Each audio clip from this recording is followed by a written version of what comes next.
There's not a soul on this planet that does not have some sort of creativity inside their mind, body, and soul. You need it to breathe. You need it to, just basically do your job.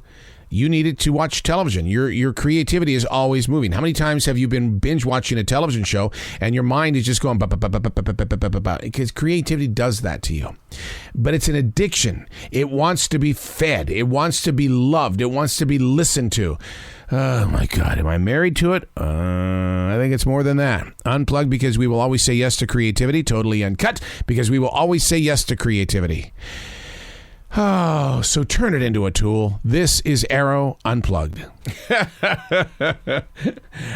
how I start my mornings off.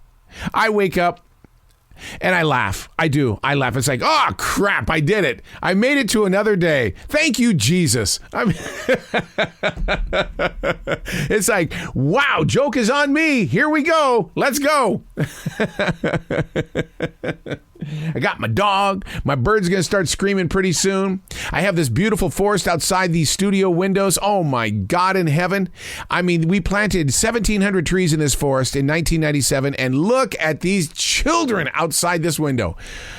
Oh, man, you just gotta know. You gotta know that you are really a very lucky person to be here in a moment of now. Because it could have gone a different direction. It could have. You're not in control of it. You were just, your number didn't come up. And I'm glad that you're here. I'm grateful that you're here. And my God, we have a busy day in front of us today. Hey, it's Arroe. This is The Daily Mess, a chronological walk through an everyday world. I am a daily writer. I write about reality. And man, sometimes it hurts so bad. And I think sometimes the reason why I am so real on the pages that which I write upon is because I got to get it out of this mind, body, and soul. Get it out. Don't let it fester. Don't infect your heart. Man, you got to talk about it. You got to get it out there. Whoo! And then I put it in words, and I come back to it, on future days and stuff like that, and there'll be future readers that I will never meet, but there'll be future readers that'll come back going, damn. This is The Daily Mess. Oh, my God. The Federal Reserve hoisted the interest rates yesterday. Oh, jeez. They're trying to get inflation under control. Here in the States, I know you're listening in other parts of the world, but here in the States, we rub things off. We just, I don't have to deal with it today. I don't want to think about it. But the Federal Reserve has their hand on the pulse. And my God, I'll bet you we've got some high blood pressure in this nation. They're trying to get inflation under control while the rest of us are trying to complain about it. It's as if they have the ability to foresee the future. I mean, seriously, what do I know? I'm that crazy dude on a podcast that's trying to convince people to live in the present, not forecast the future. I participate with what is now. It's a very difficult place to walk, only because so many people in this society are either locked in on history or they're forecasting the future. I'm 60 minutes away from talking with journalist Jesse Fink. He has spent a huge portion of his life investigating the real story behind the death of Bon Scott of AC/DC. He studies history, so much so that with patience, he's uncovered new evidence that changes the origin of the Bon Scott headlines. Being in 2 or 3 places at the same time, beginning, middle, and end. The past, the present, the future. The whereabouts of Waldo. If you spot him anytime, can you do it twice? Because in life, the game changes in the blink of an eye. I fell witness to the new Marvel movie, Doctor Strange. It was the second time I've seen it now. And what I like to do when I go and watch a movie of something like this is that the first time I experience it, the second time I study it.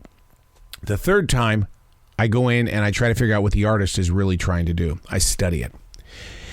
And I think so many times that we fail to do that in the everyday world is that we experience it and then we do everything we can to push it away and not to deal with it ever again. And yet the real story could be on the fourth or fifth watch, just like Jesse Fink. I mean, he wrote a book, but he didn't give up on the story. He kept the story alive in his soul. And he's been a part of this investigation as to what really happened to one of rock music's greatest lead singers. See, I was a part of the fan team of AC/DC when Bon Scott was that guy, because he had this voice that nobody else had. And it was like we were listening to music that we had never even heard before. And it was like, oh my God, what's going on? I remember that. I was in Billings, Montana. It was the 1970s. I had the AC/DC albums. I was a huge fan. I saw them in concert. And to see Bon Scott on that stage with everybody else, it was like, oh my God, my life has changed because of this band. But as a fan, I haven't done what Jesse Fink did. I didn't investigate the death of Bon Scott. But I'm inspired by that because he goes back and he watches it over and over again, which you're going to say, but I thought you were that guy that lives in the present. I am that guy.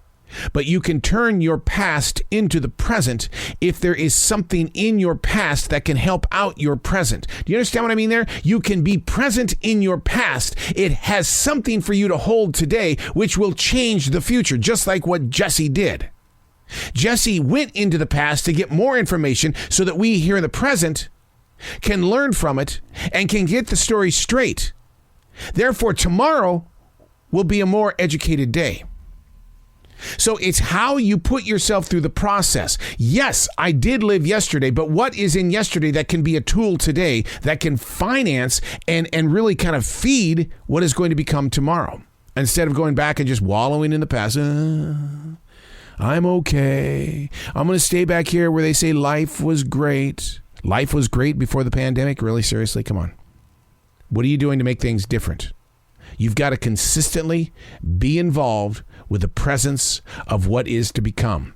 But it starts right here. I'm Arroe, and that's the Daily Mess.